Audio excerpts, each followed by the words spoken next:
Himachal Pradesh public service commission की 2023 की जो प्रीलिम्स एग्जामिनेशन थी वो 1 अक्टूबर 2023 को हेल्ड करवाई गई थी और रिज़ल्ट जो है प्रीलिम्स का 21/10/2023 को डिक्लेयर कर दिया गया था। यह प्रीलिम्स पास किए हुए कैंडिडेट्स का रोल नंबर है जो कि मेंस एग्जामिनेशन के लिए सिलेक्टेड हुए हैं। इन सारे कैंडिडेट्स को कॉन्ग्रेचुलेशन। सीट काफ़ी कम थी इसलिए इतना ही रिजल्ट है प्रीलिम्स का। हम लोग इस वीडियो में जनरल स्टडी पेपर फर्स्ट का ऑफिशियल आंसर की के थ्रू हम लोग आंसर की देखेंगे। इस वीडियो में हम लोग जनरल स्टडी का जो पेपर 1 है अपना उसका सीरीज डी हम लोग सॉल्व करेंगे। पूरे 100 क्वेश्चन में 5 क्वेश्चन को डिलीट किया गया है। जैसे यहाँ पर जो इस तरह के जो साइन है वो डिलीट किए हुए क्वेश्चन है। जैसे क्वेश्चन नंबर 19 जो है वो डिलीट है और एक क्वेश्चन जो है उसका ऑप्शन जैसे क्वेश्चन नंबर 21 जो है इसका आंसर या तो बी होगा या तो डी होगा। यदि किसी कैंडिडेट ने बी किया है तो वो भी सही है, डी को ब्लैक किया है तो भी सही है। तो इस तरह से 5 क्वेश्चन को डिलीट कर दिया गया है और एक क्वेश्चन को उसके 2 ऑप्शंस हैं। तो इस वीडियो में हम लोग जनरल स्टडी पेपर 1 का सीरीज डी का 100 क्वेश्चंस देखेंगे ऑफिशियल आंसर की के थ्रू।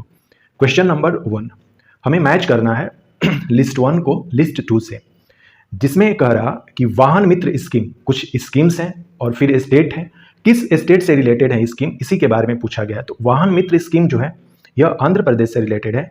इंदिरा रसोई योजना काफ़ी फेमस यह योजना था राजस्थान का। एमिशन ट्रेडिंग स्कीम जो है यह गुजरात से रिलेटेड है और गौशाला प्रोजेक्ट जो है वो मध्य प्रदेश से रिलेटेड है। इस तरह से जब हम लोग इस क्वेश्चन का सही आंसर देखेंगे तो हमारा मैच ऑप्शन डी के साथ कर जाएगा। हिंदी में है ये क्वेश्चन। हम लोग यह जो क्वेश्चन पेपर है सीरीज डी का हम लोग देख रहे हैं। यह प्रीलिम्स एग्जाम 2023 का क्वेश्चन पेपर है। क्वेश्चन नंबर 2, एक तरफ हेडक्वार्टर्स दिए हुए हैं और एक तरफ उसके बोर्ड्स हैं। जैसे कॉफ़ी बोर्ड काफ़ी फेमस है, कॉफ़ी बोर्ड जो है वो बेंगलुरु में होगा। कॉफ़ी बोर्ड कहाँ है तो बेंगलुरु में है। उसी तरह से टोबैको जो बोर्ड है वो गुंटूर में है, गुंटूर आंध्र प्रदेश में है। और रबर बोर्ड हम लोग जानते हैं कि जो सबसे फेमस स्टेट है अपना रबर प्रोडक्शन में वो है केरला। तो कोट्टायम रबर के लिए और कोलकाता जो है टी के लिए जाना जाता है। तो टी बोर्ड कहाँ है तो कोलकाता में है। जबकि टी की जो सबसे ज़्यादा खेती होती है वेस्ट बंगाल में वो दार्जिलिंग में होती है, कोलकाता में नहीं होती है, कोलकाता तो शहर है। उसी तरह से कॉफ़ी जो है इंडिया में सबसे ज़्यादा प्रोडक्शन ये कर्नाटका में होती है और हम लोग जानते हैं कि बेंगलुरु जो है वो कर्नाटका में है। तो सब इस तरह से हम लोग मैच करवाते हैं कि गुंटूर जो है वो टोबैको के लिए है, बेंगलुरु जो है कॉफ़ी के लिए है, कोट्टायम रबर और कोलकाता जो है टी बोर्ड के लिए है। ऑप्शन बी इसमें हमारा सही हो जाएगा। क्वेश्चन नंबर 3, एक तरफ किंग्स हैं और एक तरफ डायनेस्टी है। जैसे ये चारों जो डायनेस्टी हैं संगम, तुलुव, अराविडू और सालुव जो हैं ये विजयनगर साम्राज्य के चारों कंबाइंड डायनेस्टी हैं। जैसे हम लोग जानते हैं कि दिल्ली सल्तनत जो है उसका समय जो है 1206 से स्टार्ट होता है और ये 1526 तक चलता है, जिसको हम लोग दिल्ली सल्तनत कहते हैं। तो दिल्ली सल्तनत में 5 डायनेस्टियाँ थीं या 5 राजवंश थे या 5 वंश थे।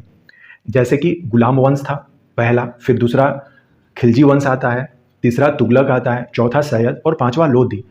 तो ये हमें जानने की ज़रूरत है कि हमारा जो विजयनगर साम्राज्य है ये विजयनगर किंग्स इसमें कहा जा रहा है इसीलिए। तो विजयनगर साम्राज्य जो है वो 4 डायनेस्टी से बना हुआ है। इसकी स्थापना जो है 1336 में हरिहर और बुक्का के द्वारा होती है और हरिहर और बुक्का जो थे वो संगम डायनेस्टी के थे। पहला है संगम, दूसरा है सालुव डायनेस्टी ये वाला, और तीसरा है तुलुव और चौथा है आराविडू। इस तरह से हम लोगों को याद करना होता है SSTA, पहले संगम फिर सालुव और टी जो है तीसरे नंबर पर, यानी कि तालुव जो है या तुलुव जो है वो तीसरे नंबर पर है और सबसे लास्ट में जो है वो आराविडू। तो अब हमें मैच करना है कि विरूपाक्ष जो है ये किस डायनेस्टी से थे तो संगम डायनेस्टी के थे। अच्युत राय जो थे ये तुलुव डायनेस्टी के थे। हम लोगों ने नाम सुना है कृष्णदेव रॉय का जो तुलुव डायनेस्टी ही नहीं विजयनगर किंग के या विजयनगर जो डायनेस्टी थे उसमें जो सबसे बेहतर और प्रतापी जो राजा माने जाते हैं वो कृष्णदेव रॉय माने जाते हैं जो तुलुव वंश से रिलेटेड थे। अच्युत राय जो है वो तुलुव वंश के ही हैं। श्री रंगा प्रथम जो है वो आराविडू से हैं और थिम्मा जो है ये सालुव से हैं। ऑप्शन ए करेक्ट आंसर होगा इसमें, जब हम लोग विजयनगर के राजाओं और उनके वंश को सम्मिलित करेंगे तो। क्वेश्चन नंबर 4 में भी हमसे मैचिंग ही करना है, इस क्वेश्चन में भी वही पूछा गया है। काफ़ी क्वेश्चन जो है अब Himachal Pradesh public service commission में मैच से आते हैं। जैसे एक तरफ वॉर है और एक तरफ ट्रीटी है। हम लोग जानते हैं कि कोई भी जब वॉर होती है तो वो ट्रीटी के थ्रू ही खत्म होती है मोस्ट ऑफ टाइम। नहीं तो क्या होता है कि या तो फिर उसको कब्जा कर लिया जाता है दूसरे राजा के द्वारा। जैसे दिल्ली सल्तनत का जो लास्ट वंश था, लोधी वंश, उसको हमेशा के लिए खत्म करके बाबर ने मुगल डायनेस्टी बना ली। लेकिन जब हम लोग अंग्रेजों के टाइम पीरियड में पढ़ेंगे तो हम लोग देखेंगे कि कर्नाटिक वॉर होता है, फिर एंग्लो मैसूर वॉर होता है। तो पहला जो एंग्लो मैसूर वॉर हुआ था, इसमें क्या हुआ था कि ट्रीटी ऑफ मद्रास हुआ था। एंग्लो मैसूर वॉर जो है, एंग्लो का मतलब एक तरफ इंग्लिश होंगे, और मैसूर का जो उस समय राजा था या मैसूर का जो शासक था वो हैदर अली था, और हैदर अली के ही पुत्र जो थे वो टीपू सुल्तान थे। तो फर्स्ट वॉर में कुछ रिजल्ट नहीं निकला, अंग्रेज जीत नहीं पाए, तो इन्होंने क्या किया कि हैदर अली से ट्रीटी कर ली। तो इसी तरह से हमें इसमें मैच करना है कि कौन सा वॉर या जो बैटल है वो हुआ और ट्रीटी हुई। एक चीज़ यहाँ पर थोड़ा सा क्लियर कर देते हैं, आप कंफ्यूज रहते होंगे कि वॉर क्या है और बैटल क्या है। बहुत ही सिंपल है, वॉर जो है ये लॉन्ग चलता है और बैटल जो है ये शॉर्ट होता है। जैसे पानीपत का जो प्रथम बैटल था, यानी कि बैटल ऑफ पानीपत फर्स्ट, और हिंदी में इन दोनों को हम लोग युद्ध ही कहते हैं, लेकिन वॉर का मतलब हुआ जैसे कि वर्ल्ड वॉर 1, वॉर का मतलब हुआ ये लंबा चलेगा।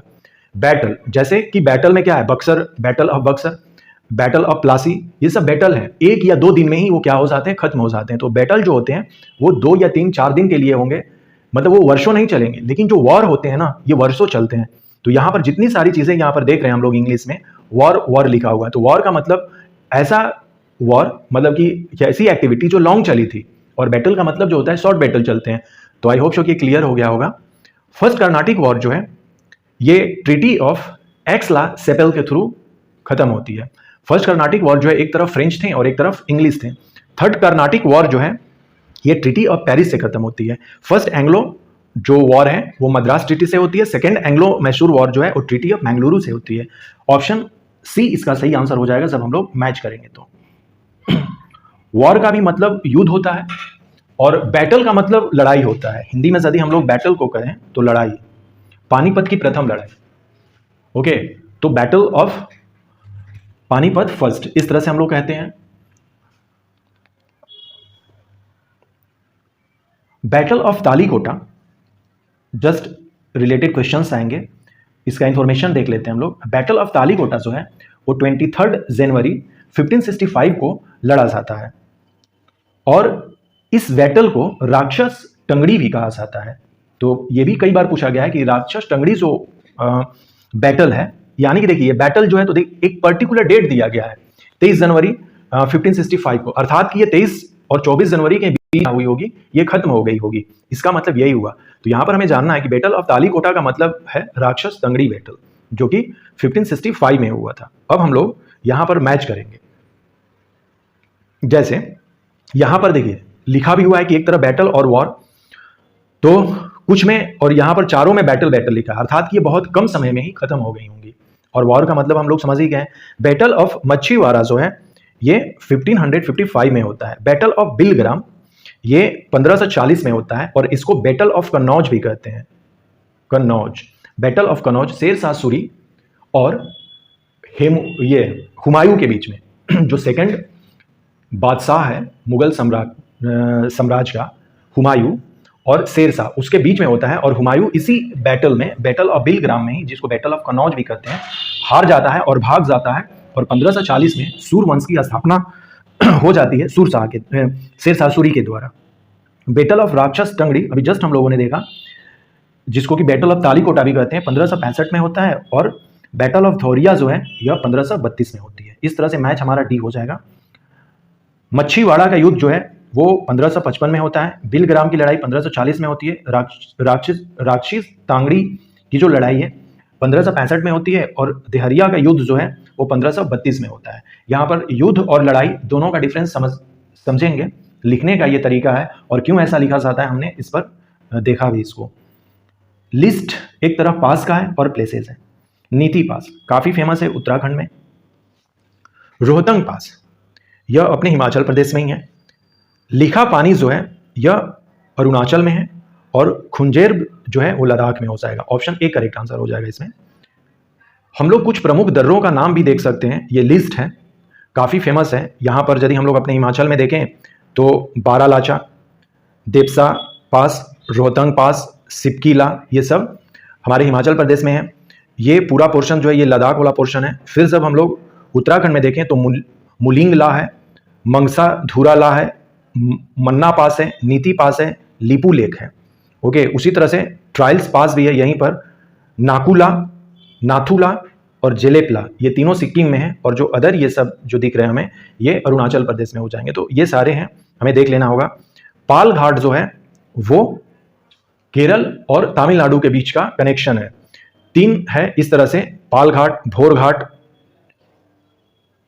और एक घाट है जो कि हम लोग देख सकते हैं इसमें, यहाँ पर 2 ही घाट दिख रहे हैं। तो इस तरह से इसका हमें क्लियरेंस होना चाहिए कि पाल घाट कहाँ है। तो पाल घाट हमेशा याद रखेंगे हम लोग, केरल और तमिलनाडु के बॉर्डर पर है। और जो फिर भोर घाट और थाल घाट एक है, ये जो है थाल घाट, ये महाराष्ट्र से रिलेटेड है। ये कुछ इन्फॉर्मेशंस थी, हम लोग देख सकते हैं इसमें।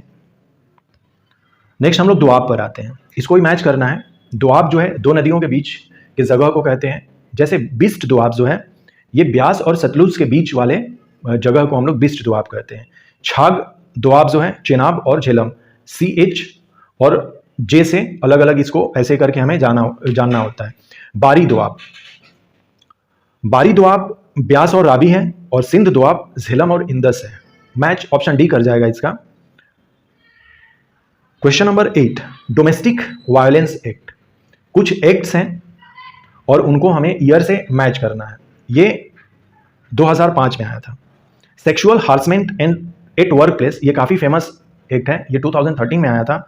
कमीशन फॉर क्षति प्रिवेंशन एक्ट जो है ये 1987 में आया था, जब राजस्थान में एक लेडीज थी, उनकी जस्ट अभी हाल में ही शादी हुई थी और वो 18-19 साल की थी और क्षति हो गई थी। राज कुंवर करके उनका नाम था। तो उसके बाद ही ये क्षति प्रिवेंशन एक्ट आया था। डॉरी प्रोहिबिशन एक्ट जो है 1961 में आया था। ऑप्शन बी इसका करेक्ट आंसर मैच करेगा। घरेलू हिंसा कानून 2005, कार्यस्थल पर यौन उत्पीड़न 2013, क्षति निषेध आयोग कानून जो है 1987 और 1961 में दहेज उन्मूलन कानून आया था। क्वेश्चन नंबर 9, एक तरफ लिस्ट है और एक तरफ आर्टिकल्स हैं, और ये जितने सारे आर्टिकल्स हैं ये DPSP के आर्टिकल्स हैं। हम लोग जानते हैं कि DPSP जो है अपना 36 से स्टार्ट होता है और 51 तक चलता है। ऑर्गेनाइजेशन ऑफ विलेज आर्टिकल 40 में बात की गई है। Promotion of international peace and security, ये आर्टिकल 51 में कहा गया है, काफ़ी फेमस है। यूनिफॉर्म सिविल कोड, जिस पर अभी काफ़ी बातें भी हो रही हैं, आर्टिकल 44 में है। और equal justice for and free legal aid जो है आर्टिकल 39A में कही गई है। ऑप्शन सी हमारा सही आंसर हो जाएगा। क्वेश्चन नंबर 10, यहां पर भी मैच करना है हमें। क्रिटिकल मिनिमम एफर्ट हाइपोथेसिस जो है यह लिप्सिंस ने दिया था। थ्योरी ऑफ सोशल ड्यूअलिज्म जो है बोके ने दिया था। लो लेवल इक्विलिब्रियम ट्रैप जो है ये नेल्सन ने दिया था। और थ्योरी ऑफ टेक्नोलॉजिकल ड्यूअलिज्म जो है ये हिगिंस ने दिया था। मैच यदि करेंगे तो ऑप्शन ए इसका सही आंसर हो जाएगा।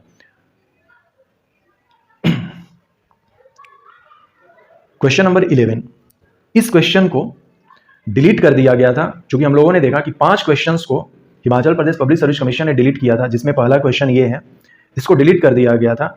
क्यों किया गया था तो अभी जस्ट हम लोगों को पता चल जाएगा। डेवलपमेंट ऑफ फ्रीडम जो बुक है ये अमर्त्य सेन की है। फॉल्ट लाइन जो है रघुराम राजन की है। इंडिया द इमर्जिंग जाइंट जो है यह मोंटेक सी हलुवालिया की बुक नहीं है। ये इंडिया द इमर्जिंग जाइंट जो है यह अपने नीति आयोग के पहले जो वाइस चेयरमैन थे, अभी जस्ट हम लोग देख लेते हैं, जिनका नाम है अरविंद पनगड़िया, इनकी बुक है। इंडिया द इमर्जिंग जाइंट ये अरविंद पनगड़िया की बुक है। और अभी जस्ट हम लोगों ने देखा कि रघुराम राजन जो है इन्होंने फॉल्ट लाइन लिखी है। और ये जो बुक है डेवलपमेंट एज फ्रीडम ये अमर्त्य सेन की बुक है। 1998 इसी के आसपास शायद इनको देखना होगा। इकोनॉमिक का इनको नोबेल प्राइज मिला था, देख लेंगे हम लोग। तो अरविंद पनगड़िया का नाम है नहीं इन चारों ऑप्शन में, इसलिए इस बुक को क्या किया गया है डिलीट कर, सॉरी इस ऑप्शन या क्वेश्चन को ही हम लोग ऐसा कहेंगे कि ऑप्शन मैच नहीं कर रहा, इसलिए इस क्वेश्चन को डिलीट कर दिया गया है। द मेकिंग ऑफ इंडिया जो है आर्थिक नीति और राष्ट्रवाद 1947 से लेकर 2017 तक, ये हमको नहीं दिखा बुक कहीं, तो नहीं मिल पाया। तो ऑलरेडी हम लोगों ने तीनों बुक का नाम देख लिया कि development as freedom Amartya Sen की बुक है। अमर्त्य सेन की और जो बुक है वो द आइडिया ऑफ जस्टिस, काफ़ी फेमस बुक है इनकी। The argumentative India Amartya Sen की ही बुक है।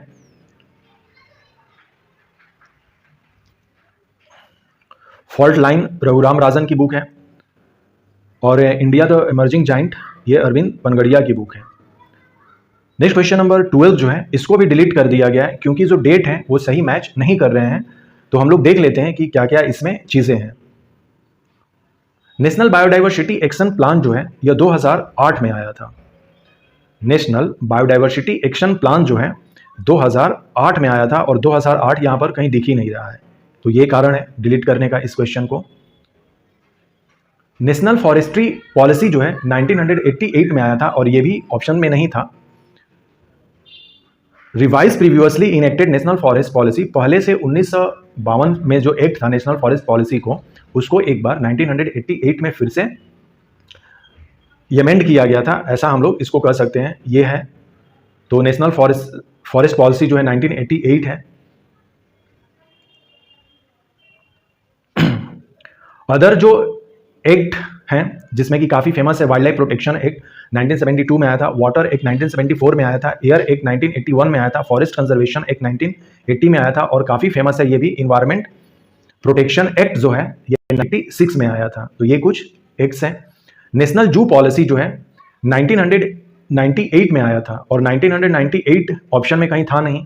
तो ये सारे जो क्वेश्चंस थे जो यहाँ पर दिए गए हुए हैं एक्ट क्वेश्चन में, वो एक भी नहीं मैच कर रहे थे, इसलिए इस क्वेश्चन को फाइनली डिलीट कर दिया गया था। तो हम लोगों ने देख लिया कि कौन कौन से कब एक्ट आए थे इसमें।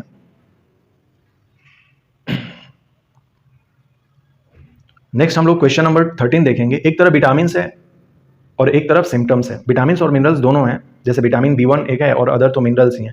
आयरन जो है एनीमिया से रिलेटेड है। आयोडीन जो है यह मेंटल डिसेबिलिटी इन चिल्ड्रन हो सकता है इसकी कमी से। कैल्शियम टूथ डीके हो सकता है और विटामिन B1 जो है वीक मसल्स के लिए रिस्पॉन्सिबल है। ऑप्शन ए करेक्ट आंसर है इसमें। लोह जो है अरक्ता, खून की कमी। आयोडीन बच्चों में मानसिक विकलांगता। कैल्शियम दंत क्षय और विटामिन B1 दुर्बल मांसपेशियां, ये रिलेटेड हो जाएंगे इससे। क्वेश्चन नंबर 14 क्वांटिटी है और उसको मेजर करना है एक तरफ। वेट जो है हम लोग न्यूटन इसका सही हो जाएगा, मैच करेंगे तो। वॉल्यूम जो है क्यूब मीटर में होता है। टेम्परेचर जो है kelvin. Pressure pascal. Option B correct answer है इसमें। क्वेश्चन नंबर 15 एक तरफ डिफेंस एक्सरसाइज है और एक तरफ जो कंट्री पार्टिसिपेट करते हैं। सूर्य किरण काफ़ी फेमस है इंडिया और नेपाल में ये होता है। जनरली उत्तराखंड में ये ऑर्गेनाइज्ड होता है क्योंकि उत्तराखंड जो है अपना वो नेपाल से बॉर्डर लगाता है। तो सूर्य किरण इंडिया और नेपाल हो जाएगा। गरुड़ शक्ति जो है यह इंडोनेशिया से रिलेटेड है। विजय प्रहार जो है इंडिया USA। सिम्बैक्स जो है इंडिया सिंगापुर। ऑप्शन सी इसका सही आंसर होगा। क्वेश्चन नंबर 16 एक तरफ इफी थेट्स हैं और एक तरफ कंट्री है। इस क्वेश्चन को भी डिलीट कर दिया गया है Himachal Pradesh public service commission के द्वारा। इसमें बहुत सारे जो चीज़ थे वो मिल नहीं रहे थे, जैसे कि लैंड ऑफ स्नो जो है वो जनरली ग्रीनलैंड को कहा जाता है, जो कि डेनमार्क का ही पार्ट है ऑफिशियली। तो कनाडा को नहीं कहा जाता है लैंड ऑफ स्नो। तो ये भी मैच नहीं कर रहा था सही से, इस क्वेश्चन को डिलीट कर दिया गया है। क्वेश्चन नंबर 17 एक तरफ ऑर्गेनाइजेशन है और वो ईयर है कि कब उनका फॉर्मेशन हुआ या कब वो एक्टिव थे। जैसे दोजम मूवमेंट जो है 1906 में ये होता है। All India state people conference जो है 1927 में। हिमालयन रियासती प्रजामंडल जो है यह 1938 में होता है और कुनिहार प्रजामंडल 1939 में होता है। ऑप्शन बी करेक्ट आंसर इसका हो जाएगा। ऑर्गेनाइजेशन जो है संगठन और वर्ष में मैच करना है इस क्वेश्चन में। क्वेश्चन नंबर 18 एक तरफ डिस्ट्रिक्ट है और एक तरफ रिजर्व फॉरेस्ट एरिया है। स्क्वायर किलोमीटर में हमें 2019-20 के अकॉर्डिंग बताना है। तो ये फॉरेस्ट सर्वे ऑफ इंडिया के रिपोर्ट से हम लोग इसको देख सकते हैं। जैसे कह रहा कि चंबा जो डिस्ट्रिक्ट है यहाँ पर कितने रिजर्व फॉरेस्ट एरिया है, तो ये 374 स्क्वायर किलोमीटर है। फिर कुल्लू की बात करें तो कुल्लू 164 स्क्वायर किलोमीटर है। सिरमौर जो है 1050 है और कांगड़ा जो है 70 इसका हो जाएगा। इस तरह से ये काफ़ी फैक्चुअल क्वेश्चन था। वैसे इसको जब हम लोग फॉरेस्ट रिपोर्ट देखेंगे तो उसे पता चल जाएगा। सबसे पहले हमारा जो हिमाचल प्रदेश है उसकी जो एरिया है 673 स्क्वायर किलोमीटर है। और यह भी ध्यान देने वाली बात है कि हमारा जो 3 पड़ोसी है उन सबसे ज़्यादा एरिया जो है हिमाचल की ही है। उत्तराखंड की जो एरिया है वो 53,484 स्क्वायर किलोमीटर है, जबकि हरियाणा की 44,212 है, जबकि पंजाब की जो है वो 50,362 स्क्वायर किलोमीटर ही है। तो हमारे हिमाचल की जो एरिया है इन तीनों से सबसे ज़्यादा है। अब हमारे पास 12 जो जिले हैं उनका लोकेशन कुछ इस तरह से है, जैसे इसमें दिया हुआ था चंबा। तो हमें सबसे पहले देखना होगा कि चंबा की टोटल एरिया कितनी है। यहाँ पर हम लोगों ने एरिया भी देखा है कि चंबा की जो एरिया है टोटल वो 6,522 है स्क्वायर किलोमीटर में। एरिया हम लोग किलोमीटर स्क्वायर में निकालते हैं, उसमें से रिजर्व्ड फॉरेस्ट जो एरिया है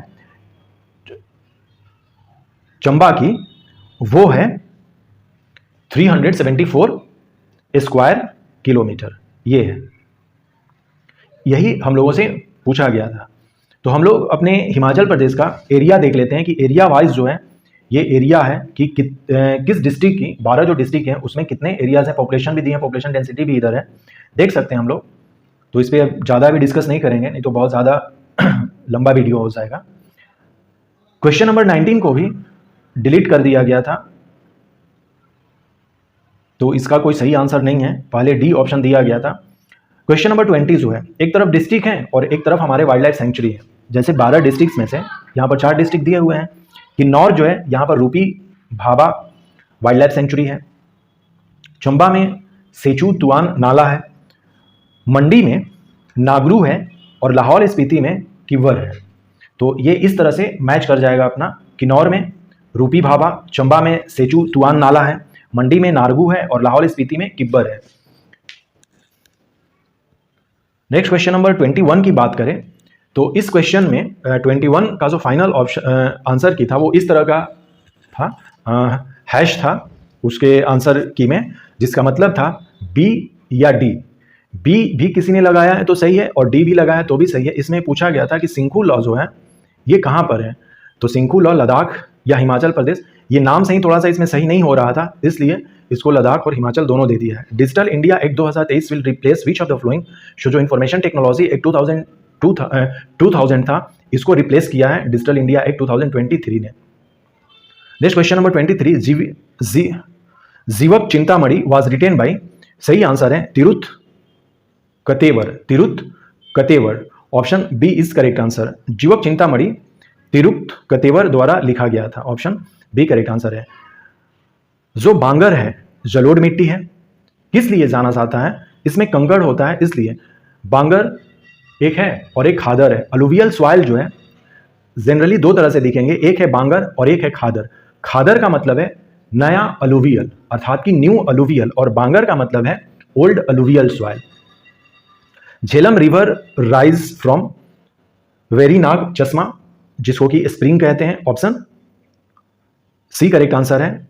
under which constitutional amendment reservation of economically weaker, जो ईडब्ल्यूएस का कॉन्सेप्ट है ये 103rd अमेंडमेंट एक्ट के थ्रू आया है, ऑप्शन बी करेक्ट आंसर है। Question number 27, under which article the constitution और speaker allows any members to speak in parliament in his her mother tongue, so correct answer is article 121, option C is correct answer. संविधान के किस अनुच्छेद के अनुसार अध्यक्ष किसी सदस्य को संसद में अपनी मातृभाषा में बोलने की अनुमति प्रदान करता है, तो वो 120(1) के द्वारा हो जाएगा। Which organisation release SDG India index which comprehensively documented the progress made by the India's states and union territory towards implementing the 2030 SDG, ये नीति आयोग के द्वारा रिलीज किया जाता है SDG India index. Question number 29, what is the correct ascending order of Indian states on the basis of poverty head count ratio as per the national multi dimensional poverty index. ये भी जो है वो नीति आयोग के द्वारा ही किया जाता है। इसमें हमें क्या करना है कि असेंडिंग ऑर्डर में हमें इसको रखना है। असेंडिंग ऑर्डर का मतलब है बढ़ते हुए क्रम में। तो सबसे ज्यादा जो है पॉवर्टी जो है वो कहाँ है, बिहार में है। बिहार से कम उत्तर प्रदेश में है, उत्तर प्रदेश से कम मध्य प्रदेश में है और मध्य प्रदेश से कम राजस्थान में है। ये बढ़ते क्रम में है, तो ऑप्शन ए करेक्ट आंसर हो जाएगा। यहां पर पूछा गया है नीति आयोग द्वारा मापे गए राष्ट्रीय बहुआयामी गरीबी सूचकांक के अनुसार गरीबी हेड काउंट अनुपात के आधार पर भारतीय राज्यों का सही बढ़ता क्रम क्या है। यानी कि सबसे ज़्यादा गरीबी जो है वो कहाँ है, बिहार में है। इस क्वेश्चन का मतलब ये हुआ। Lithosphere is non age, lithosphere, इसमें इसका सही आंसर जो है अपना, यदि हम लोग देखें कि इसमें कंफ्यूजन की स्थिति थी, लेकिन इसका फाइनल जो आंसर है वो हरियाणा पब्लिक सर्विस, इसका जो फाइनल आंसर है Himachal Pradesh public service commission है, सॉरी, वो अबायोटिक कंपोनेंट दिया है, अजैविक घटक। ऑप्शन ए इसका सही आंसर है। क्वेश्चन नंबर 30 की हम लोग बात करें तो उसका सही आंसर ऑप्शन ए हो जाएगा।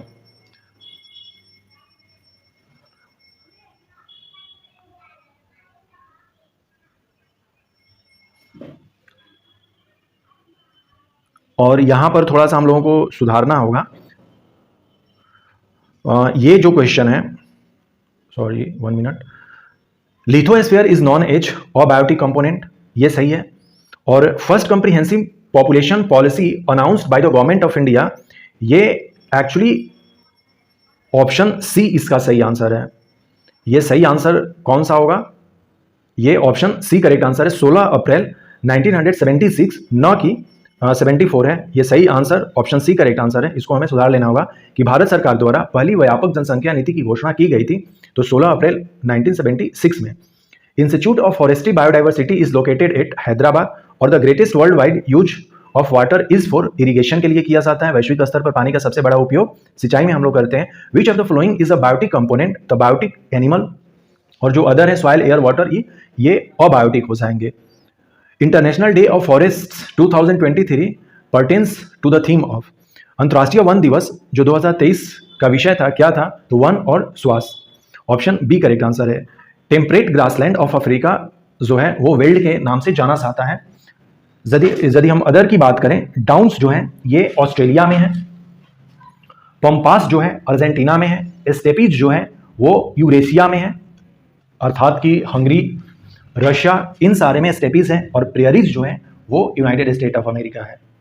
Question number 37, who was the first president of Himalayan hill state regional council formed in 1946? So Swami Purnanand, option C is correct answer.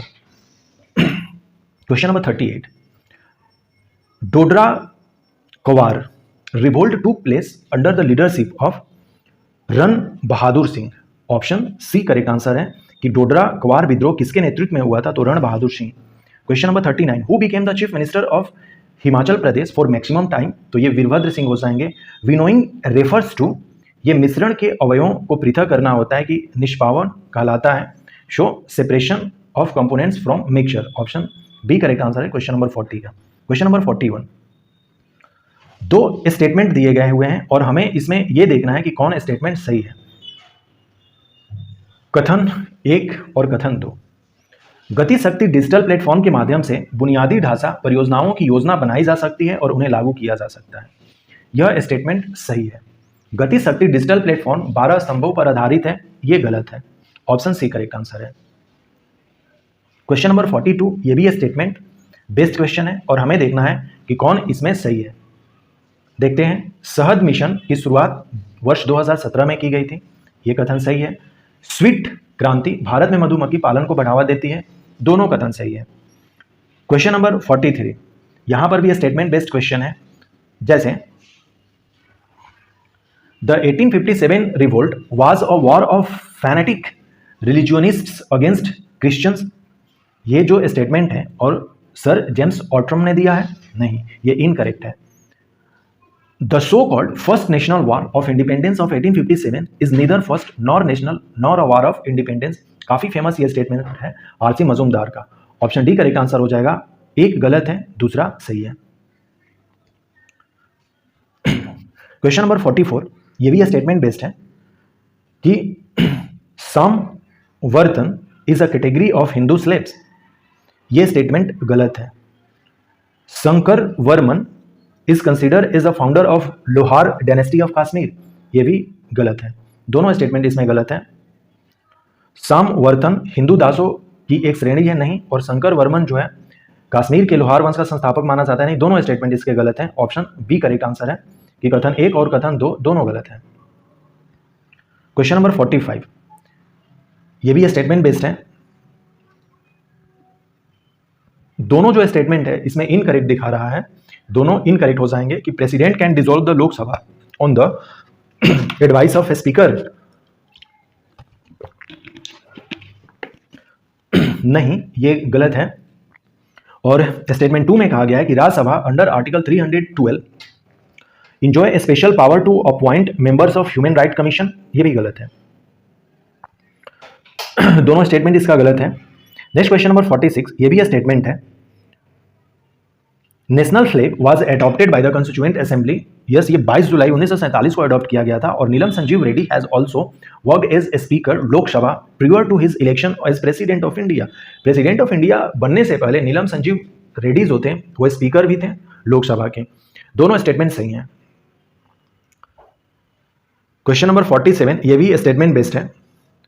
A strong sustainability rule is a rule which require a separate preservation of each category of critical asset, assuming these to be complements rather than substitute. ये statement correct है। और weak sustainability is a rule which seeks to maintain the aggregate monetary value of the total stock of the assets, assuming a high degree of substitutability among the various asset types. दोनों statement इसका सही है, option A इसका correct answer होगा। हिंदी में कुछ इस तरह से है।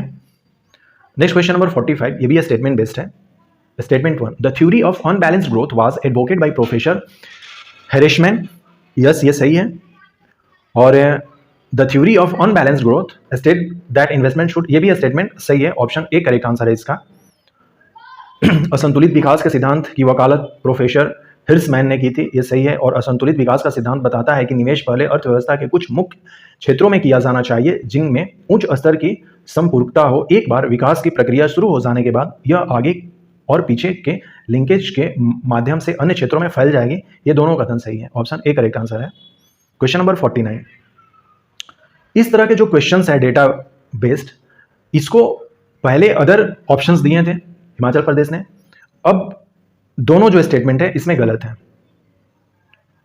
सेम जो यहां पर भी क्वेश्चन है, ये भी जो डेटा बेस्ड क्वेश्चन है, इसको भी दोनों स्टेटमेंट को गलत कर दिया है Himachal Pradesh public service commission ने। स्टेटमेंट 1 जिसमें कि कह रहा है कि the percentage of population that is employed in service sector in India up 2021 is around 32% of the Indian population, ये गलत है। डेटा वाइज था तो इसको गलत कर दिया है फाइनली, क्योंकि ऑप्शन बी में था कि स्टेटमेंट 1 और स्टेटमेंट 2 आर इनकरेक्ट। यहां पर भी जो क्वेश्चन है 51 स्टेटमेंट का है कि कच्छ बायोस्फीयर जो है ये वाइल्ड एस के लिए जाना जाता है, काफ़ी फेमस है। स्टेटमेंट 1 करेक्ट है। But Nilgiri biosphere reserve is famous for red panda, नहीं, रेड पांडा जो है ये सिक्किम और दार्जिलिंग के हिमालय के आसपास पाए जाते हैं, ये नीलगिरी में नहीं पाए जाते हैं, इसलिए स्टेटमेंट 2 गलत है, स्टेटमेंट 1 सही है। कच्छ आरक्षित जैव मंडल जो है यह भारतीय जंगली गधे के लिए जाना जाता है, यस। और नीलगिरी आरक्षित जैव मंडल जो है ये लाल पांडा के लिए नहीं प्रसिद्ध है। कथन 1 जो है सही है और कथन 2 जो है गलत है, ऑप्शन सी इसका सही आंसर है। नेक्स्ट क्वेश्चन नंबर 52 जो है इसको डिलीट कर दिया गया था, इसका आंसर ऑप्शन ए दिया गया था, लेकिन Himachal Pradesh public service commission के द्वारा इसको डिलीट कर दिया गया था क्वेश्चन नंबर 52 को। क्वेश्चन नंबर 53, ये भी स्टेटमेंट बेस्ड क्वेश्चन है। दोनों स्टेटमेंट जो है इसके करेक्ट है कि force has magnitude as well as direction, yes, इसीलिए ये वेक्टर क्वांटिटी कहा जाता है। Sliding friction is smaller than static friction, yes, option A correct answer है। नेक्स्ट क्वेश्चन नंबर 54 जो है ये भी स्टेटमेंट बेस्ड है, इसमें बोथ स्टेटमेंट जो है वो गलत है। जो पदार्थ अपने से होकर उष्मा को आसानी से प्रवाहित होने देते हैं उष्मा कुचालक कहलाते हैं, नहीं। और डॉक्टरी थर्मामीटर के तापमान का परिसर जो होता है 32 डिग्री सेंटीग्रेड से 42 डिग्री सेंटीग्रेड नहीं होता है, दोनों कथन इसके गलत है। क्वेश्चन नंबर 55, ये भी स्टेटमेंट बेस्ड क्वेश्चन है और दोनों जो स्टेटमेंट है इसमें हम देखेंगे कि कथन 1 जो है सही है और कथन 2 जो है वो गलत है। ऑप्शन सी करेक्ट आंसर इसमें दिया गया है कि मिलिट्री में आर्टिफिशियल इंटेलिजेंस के जिम्मेदार उपयोग का अंतर्राष्ट्रीय शिखर सम्मेलन हेग में आयोजित किया गया था, करेंट का है। और भारतीय ऑस्ट्रेलिया शिखर सम्मेलन ये गलत है। स्टेटमेंट 1 और स्टेटमेंट 2 ये भी स्टेटमेंट बेस्ड क्वेश्चन है। बोथ स्टेटमेंट 1 एंड 2 जो है इसमें इनकरेक्ट दिया जा रहा है, ऑप्शन बी करेक्ट आंसर है क्वेश्चन नंबर 56 का। क्वेश्चन नंबर 57 स्टेटमेंट बेस्ड ही है, इसका भी सी दिया जा रहा कि एक करेक्ट है और जो दूसरा है वो गलत स्टेटमेंट है। द एंशियंट हुलिन्स had a republican form of government, yes ये सही है। और the rajas of Chamba belongs to the Chandra या lunar line of the Rajput, नहीं ये गलत है statement. Question number 58, Chandratal lake in Lahaul and Spiti district of Himachal Pradesh is about 6000 metre above sea level, no ये गलत है। और Surajtal lake is the source of Spiti river in Himachal Pradesh, नहीं ये भी गलत है। ऑप्शन बी करेक्ट आंसर है क्वेश्चन नंबर 58 का। Question number 59, Bara Lacha pass in Himachal Pradesh connects the Manali with Kaza, ये गलत है। और Sona Pani is the longest glacier of Pir Panjal range near Rohtang pass, yes Sona Pani जो ग्लेशियर है यह रोहतांग पास के पास है, ये सही है। तो स्टेटमेंट 1 गलत है, स्टेटमेंट 2 सही है। Question number 60, given below are two statement, वही स्टेटमेंट बेस्ड ही क्वेश्चन है अपना क्वेश्चन नंबर 60 भी। यहाँ पर स्टेटमेंट 1 करेक्ट है, स्टेटमेंट 2 जो है वो इनकरेक्ट है, लोग देख सकते हैं इसमें। जैसे कहा गया है कि शिमला के जुटोग में स्थित नसीरी बटालियन जो गोरखा रेजिमेंट थी के जवानों ने 1857 में भाग लिया था, यस भाग लिया था। और हिमाचल के कोटी एवं बालसन राज्यों ने भी अंग्रेजी शासकों का विरोध किया था, नहीं विरोध किया था, ये गलत है। क्वेश्चन नंबर 61, क्रोनोलॉजी करना है कि mission in India from newest to oldest, मतलब कि पहले अभी कौन है और सबसे लास्ट में कावेरी मिशन, फिर निपुण भारत मिशन, फिर वंदे भारत मिशन और मिशन इंद्रधनुष इसमें सबसे पुराना है। न्यूएस्ट टू ओल्डेस्ट हमें जाना है। Arrange the following schemes in chronology, ये क्रोनोलॉजी पर है। सबसे पहले prime minister employment generation programme आता है, फिर मेक इन इंडिया आता है, फिर नेशनल स्किल डेवलपमेंट मिशन आता है और स्टार्ट ऑफ इंडिया आता है। ऑप्शन ए करेक्ट आंसर हो जाएगा इसमें। Next question number 63, arrange this British viceroy in chronology, तो सबसे पहले इलिगन प्रथम होगा इसमें, फिर जॉन लॉरेंस होगा, फिर नॉर्थब्रुक है और फिर लैंसडॉन है। लैंसडॉन जो है इसी के समय में 1893 में जो डूरंड लाइन है, डूरंड लाइन जो इंडिया और अफगानिस्तान को अलग करता था, अब जो डूरंड लाइन है वो पाकिस्तान और अफगानिस्तान को अलग करता है, 1893 में खींचा गया था लैंसडॉन के ही नाम पर। और लैंसडॉन जो है एक शहर भी है अपना उत्तराखंड में। तो ये क्रोनोलॉजी हो जाएगा, ऑप्शन ए करेक्ट आंसर हो जाएगा। Arrange this medievals ruler of Mewar in chronology, सबसे पहले हामिर, फिर राणा लखा, फिर राणा मोकाल और फिर Rana Kumbha. Option C correct answer हो जाएगा। Question number 65, arrange the following coalfield of India from north to south, यानी कि ऊपर से नीचे आना है। तो सबसे ऊपर में कालाकोट हो जाएगा, फिर पालन हो जाएगा, फिर उमारसर हो जाएगा और नेवेली जो है वो सबसे नीचे हो जाएगा। नेवेली जो है तमिलनाडु में है, ऑप्शन सी करेक्ट आंसर है। Question number 66, arrange the following river basin of India from lowest to highest in relations to area, Bharat की निम्नलिखित नदी घाटियों को उनके छोटे से बड़े क्षेत्रफल के आधार पर व्यवस्थित हमें करना है। तो सबसे छोटा जो है पिनार है, फिर तापी है, फिर कावेरी है और सबसे बड़ी नर्मदा इसमें हो जाएंगी। इस पर the article 110 of the constitution what is the true about the money bill, statement 1 को छोड़कर 2, 3 और 4 जो है ये सही है। Arrange the following statement in proper chronology, ये 4 स्टेटमेंट है, कौन सबसे पहले आए? तो सबसे पहले ब्रुंटलैंड रिपोर्ट आया, आवर कॉमन फ्यूचर के बारे में इसमें बात की, मतलब ये आवर कॉमन फ्यूचर के नाम से पब्लिश हुई थी, ये 1987 में पब्लिश हुई थी और इसी रिपोर्ट में सस्टेनेबल डेवलपमेंट का डिफिनेशन दिया गया था। तो सबसे पहले ये हो गया, फिर मिलेनियम समिट आता है, उसके बाद रायो +20 आता है और कॉप 27 तो अभी जस्ट हाल फिलहाल में हुआ है। तो इसका सही आंसर जो है ऑप्शन डी हो जाएगा। रायो 20 का मतलब है, +20 का मतलब जो रायो में सबसे पहले जो हुआ था अर्थ समिट वो 1992 में हुआ था, फिर 20 साल बाद 2012 में 20 साल हो जाएंगे, तो उसी को हम लोग रायो +20 कहते हैं।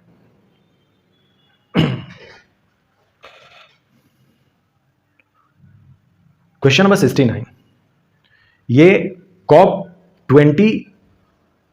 21 जो है यह पेरिस में हुआ था 2015 में। अब उसी के हिसाब से 27 जोड़ दीजिए कि कब होगा।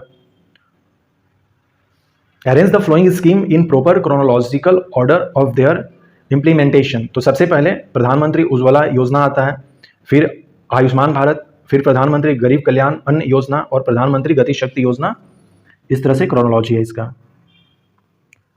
अब यहाँ पर हमें बताना है कि ऊपर उल्लेखित राज्यों के संदर्भ में लिंगानुपात हमें बताना है कि इसमें हमें असेंडिंग का मतलब है बढ़ते हुए क्रम में, कि सबसे कम, फिर उससे ज़्यादा, फिर उससे ज़्यादा। तो सबसे कम जो है वो हरियाणा में हो जाएंगे, फिर पंजाब में, फिर उत्तर प्रदेश में, और बिहार का लिंगानुपात जो है 918 है। ये इन तीनों स्टेटों से ज़्यादा है। ऑप्शन बी करेक्ट आंसर है इसमें। Consider the flowing acts and policy, इसका भी हमें असेंडिंग ऑर्डर में क्रोनोलॉजी करना है। ऑलरेडी इससे पहले हम लोगों ने देखा था ये कब आया था ये, जैसे एयर प्रिवेंशन एंड कंट्रोल जो है वो 1980 में आया था, शायद आप देख लेंगे। तो इसका भी क्रोनोलॉजी 1 2 4 3 है। Question number 72, arrange the following conventions in chronological order, इसको भी हमें क्रोनोलॉजी करना है कि सबसे पहले कन्वेंशन ऑन वेटलैंड आता है। कन्वेंशन ऑन वेटलैंड जो है 1971 में रामसर में होता है। फिर convention on trade in endangered species, फिर कन्वेंशन ऑन बायोलॉजिकल डाइवर्सिटी, और फिर है कॉम्बैट डेजर्टिफिकेशन। इसमें ऑप्शन सी करेक्ट आंसर है। Question number 73, state relations percentage of total area under forest cover, यहाँ पर हाईएस्ट टू लोवेस्ट करना है कि सबसे ज़्यादा कहाँ है परसेंटेज, तो वो है मिजोरम में, फिर मेघालय में, फिर मणिपुर, नागालैंड। ये घटते क्रम में हमें फॉरेस्ट एरिया का परसेंटेज दिखाई दे रहा है इसमें। Arrange the following animal products in terms of percent protein from highest to lowest, तो सबसे ज़्यादा प्रोटीन जो है वो मीट में मिलेगा, फिर फिश में, फिर एग में, फिर काउ मिल्क में। ऑप्शन सी करेक्ट आंसर है। Question number 75, arrange the following international group in order of their establishment from older to newer, तो सबसे पहला जो है पेरिस क्लब बना था, फिर ऑर्गेनाइजेशन ऑफ पेट्रोलियम ओपेक आता है, फिर वाशनाल अरेंजमेंट आता है, और उसके बाद इंडो पैसिफिक रीजनल डायलॉग आते हैं। ऑप्शन सी करेक्ट आंसर है। Question number 76, arrange the following desert of the world from smallest to largest in term of area, तो सबसे बड़ा जो है गिवन ऑप्शन के अकॉर्डिंग थार है, फिर टकला मकान है, फिर कालाहारी और गोबी है। स्मॉलेस्ट टू लार्जेस्ट यानी कि सबसे छोटा जो है इसमें वो थार है, और सबसे जो बड़ा है वो गोबी हो जाएगा। ये smallest to largest area wise हमें करना है। अरेंज दीज इवेंट्स जो है, टकला मकान जो है, या इस जिसको कि टकली मकान लिखा गया है, ये चाइना में है। कालाहारी हम लोग जानते हैं कि बोत्सवाना अफ्रीका में है। Arrange these events related to the history of Himachal Pradesh in chronology, सबसे पहले मास मूवमेंट इन नालागढ़ होता है, फिर लैंड मूवमेंट ऑफ सिरमौर, फिर फार्मर मूवमेंट इन चंबा, और peasant movement in Theog. Option C correct answer है इसका। Question number 78, correct about Mandi conspiracy के बारे में इसमें पूछा गया था। करेक्ट स्टेटमेंट, करेक्ट ऑप्शन हमें चूज करना है। स्टेटमेंट 1 2 3 सही है, ये गलत है। निम्नलिखित में से मंडी षड्यंत्र के संदर्भ में क्या सही है? तो मंडी षड्यंत्र जो है 1914-15 में गद्दार पार्टी के नेतृत्व में हुआ था, सही है। गद्दार पार्टी के कुछ अमेरिकी सदस्य मंडी एवं सुकेत राज्यों में कार्यकर्ता भर्ती करने हेतु गए, ये भी सही है। मियाँ जवाहर व मंडी खिरगढ़ी की महारानी उनसे काफ़ी प्रभावित हुए, ये भी सही है। इस आयोजन में गद्दार पार्टी के सदस्यों को सफलता मिली तो नहीं, सफलता नहीं मिल पाई। ऑप्शन ए करेक्ट आंसर है। स्टेटमेंट 1 2 3 करेक्ट है। Towards the journey to become full state, what is the correct about Himachal Pradesh? यहाँ पर जो 4 स्टेटमेंट दिए गए हैं, इसमें से स्टेटमेंट 1 2 और 4 सही है, जबकि ये सही नहीं है। Arrange the following elements in terms of their atomic number from lowest to highest, तो कार्बन का जो एटॉमिक नंबर है वो 6 है, ऑक्सीजन 8 है, सिलिकॉन 14 है, ओके, और सोडियम क्लोराइड, सोडियम 11 है। इस तरह से क्रोनोलॉजी हमारा छोटे से बड़े जो है lowest to highest, option D correct answer हो जाएगा। कंसीडर द फ्लोइंग स्टेटमेंट, यहाँ पर 4 स्टेटमेंट दिए गए हैं और हमें यहाँ पर करेक्ट स्टेटमेंट फाइंड करना है। तो स्टेटमेंट 2 और 3 करेक्ट है। The upcoming nuclear power plant of Gorakhpur village, ये गोरखपुर जो विलेज है ये उत्तर प्रदेश में नहीं है, ये हरियाणा में है, ओके। तो ये गोरखपुर राज्य के बारे में नहीं बात कर रहा, ये गोरखपुर विलेज है एक हरियाणा में, तो ये स्टेटमेंट गलत है। केवल सही 2 और 3 है कि भारत में अभी तक जो है 7 परमाणु ऊर्जा संयंत्रों में 22 रिएक्टर काम कर रहे हैं और परमाणु ऊर्जा भारत में बिजली का 5वां सबसे बड़ा स्रोत है। लगभग 1.9% के आसपास, अर्थात कि 2% जो है हमारी जो बिजली है वो न्यूक्लियर पावर प्लांट से मिलती है। क्वेश्चन नंबर 82, 4 स्टेटमेंट है, करेक्ट हमें स्टेटमेंट फाइंड करना है। तो केन रिवर पासेस थ्रू पन्ना टाइगर रिजर्व, ये सही है, और ये दोनों स्टेटमेंट गलत हैं। और माता टीला डैम जो है ये बेतवा पर है, अर्थात जो स्टेटमेंट 1 और 4 है वही केवल सही है। क्वेश्चन नंबर 83, यहाँ पर भी करेक्ट हमें फाइंड करना है। तो स्टेटमेंट 3 और 4 केवल सही है, 1 और 2 गलत है। परमहंस मंडली की स्थापना 1849 में होती है और मानव धर्म सभा की स्थापना 1844 में होती है।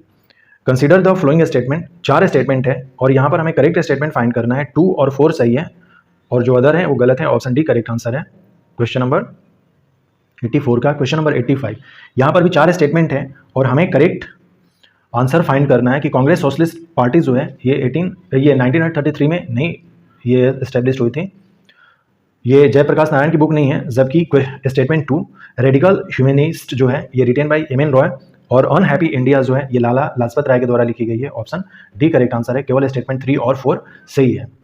कांग्रेस सोशलिस्ट पार्टी की स्थापना जो है ये 1900 शायद 34 या 36 में होती है, इसको देख लेंगे एक बार। जयप्रकाश नारायण के द्वारा ये होती है। केवल स्टेटमेंट 3 और 4 सही है। यहाँ पर भी 4 स्टेटमेंट में से 2 स्टेटमेंट सही है, करेक्ट स्टेटमेंट ही फाइंड करना था। क्वेश्चन नंबर 87, यहाँ पर भी करेक्ट स्टेटमेंट फाइंड करना है। स्टेटमेंट 2 और 4 करेक्ट है 87 का। 88 4 स्टेटमेंट में यहाँ पर केवल स्टेटमेंट 1 और 4 जो है ये करेक्ट है और हमें चूज ही करेक्ट करना था। तो ऑप्शन डी करेक्ट आंसर है स्टेटमेंट 1 और 4। 61वां जो संविधान संशोधन था इसी के द्वारा वायु जो एज था आयु वो घटाया गया था। पहले जो 21 वर्ष था वो 18 कर दिया गया था और 2002 में अभिभावकों द्वारा अपने 6 से 14 वर्ष के बच्चों को शिक्षा देने का कर्तव्य जोड़ा गया, ये भी सही है। क्वेश्चन नंबर 89, यहाँ पर 4 स्टेटमेंट है, हमें करेक्ट स्टेटमेंट फाइंड करना है। केवल स्टेटमेंट 1 और 2 जो है सही है, 3 और 4 गलत है। क्वेश्चन नंबर 90 जो है यहाँ पर भी 4 स्टेटमेंट दिए गए हैं, केवल स्टेटमेंट 1 और 4 सही है और बाकी जो 2 और 3 है ये गलत है। ऑप्शन हमारा डी करेक्ट आंसर हो जाएगा। क्वेश्चन नंबर 91, यहाँ 4 स्टेटमेंट में स्टेटमेंट 1 और 3 करेक्ट है, ऑप्शन बी करेक्ट आंसर है। क्वेश्चन नंबर 92 ऑप्शन डी है, 1 और 4 स्टेटमेंट। अलग से एक बार और इसको हम लोग लास्ट वाले कुछ क्वेश्चंस को देखेंगे, अभी आंसर की देख लेते हैं। इसको एक्चुअली 2 पार्ट में हम लोगों को करना होगा, तब जाके अलग से होगा, सही से हो पाएगा। ऑप्शन सी करेक्ट आंसर है, इसमें 2 स्टेटमेंट सही है 1 और 3। क्वेश्चन नंबर 94 में स्टेटमेंट 1 और 4 सही है। क्वेश्चन नंबर 95 स्टेटमेंट 2 और 3 सही है, ऑप्शन सी करेक्ट आंसर है। क्वेश्चन नंबर 95 का ये क्वेश्चन है। Question number 96 option B correct answer है, स्टेटमेंट 2 और 3 सही है। क्वेश्चन नंबर 97 स्टेटमेंट 1 और 3 इसका सही है। करंट का क्वेश्चन है, इकोनॉमिक सर्वे से रिलेटेड है। क्वेश्चन नंबर 98 ऑप्शन सी सही है, 1 और 2 सही हो जाएगा इसमें। Next question number 99 option A correct answer है, 1 और 4 स्टेटमेंट सही हो जाएगा। और 100 जो क्वेश्चन नंबर है इसमें ऑप्शन 1 और 2 इसके सही हो जाएंगे, ये दोनों स्टेटमेंट फिर गलत हैं। तो इस तरह से हम लोगों ने Himachal Pradesh public service commission की जो प्रीलिम्स एग्जामिनेशन थी 2023 की, उसका हम लोगों ने फाइनल आंसर की के थ्रू क्वेश्चन पेपर देखा और हम लोगों ने सीरीज डी का सोल्यूशन किया था। ये इसका सीरीज डी का सोल्यूशन है टोटल 100 क्वेश्चंस के। ओके, यह सीरीज डी था। So thanks and take care, मिलते हैं फिर अगले वीडियोस में।